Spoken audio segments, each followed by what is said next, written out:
विश्व Sanskrit दिनम, world Sanskrit day. Sanskrit भाषा भारत की सबसे प्राचीन भाषा है। संस्कृत भाषा से ही दूसरी भाषाओं की उत्पत्ति हुई है, इसीलिए इसे सभी भाषाओं की जननी कहा जाता है। भारत में प्रतिवर्ष श्रावणी पूर्णिमा के पावन अवसर को संस्कृत दिवस के रूप में मनाया जाता है। भारत में सबसे पहले संस्कृत भाषा बोली जाती थी। उत्तराखंड राज्य की यह एक आधिकारिक भाषा है। प्राचीन ग्रंथ, वेद, पुराण आदि की रचना संस्कृत में ही हुई है। महाभारत काल में वैदिक संस्कृत का प्रयोग किया जाता था। आज के समय में सबसे कम बोली जाने वाली भाषा संस्कृत है, लेकिन इस भाषा के महत्व को हर कोई जानता है। इसके द्वारा ही दूसरी भाषा को सीखने बोलने में मदद मिलती है। संस्कृत दिवस को पहली बार वर्ष 1969 में मनाया गया था।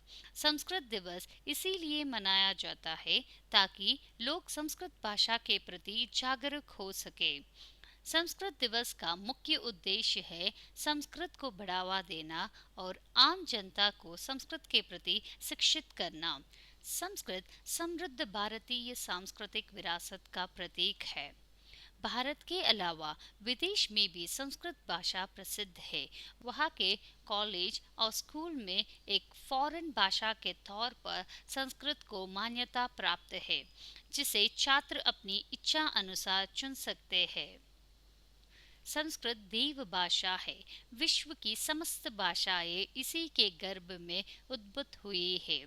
संस्कृत का तात्पर्य परिष्कृत, परिमार्जित, पूर्ण एवं अलंकृत है। वेदों की रचना इसी भाषा में होने के कारण इसे वैदिक भाषा भी कहते हैं। संस्कृत दिवस को स्कूल, कॉलेज, राज्य तथा जिला स्तर पर मनाया जाता है। इस अवसर पर संस्कृत कवि सम्मेलन, लेखक गोष्ठी, छात्रों का भाषण और श्लोकोच्चारण प्रतियोगिता आदि का आयोजन किया जाता है, जिसके माध्यम से संस्कृत के विद्यार्थियों, कवियों तथा लेखकों को उचित मंच प्राप्त होता है और साथ ही वैदिक भाषा को बढ़ावा देने के लिए संस्कृत दिवस के दिन विभिन्न गतिविधियां, संगोष्ठी और कार्यशालाएं आयोजित की जाती है। संस्कृत भाषा हमारी वैभवशाली संस्कृति का एक सुनहरा अंग है। संस्कृत दिवस जैसे उत्सवों में हमें अपना उचित योगदान देना चाहिए ताकि संस्कृत जैसी प्राचीन भाषा का अस्तित्व सदैव बनी रहे। धन्यवाद। संस्कृत दिवस की हार्दिक शुभकामनाएं।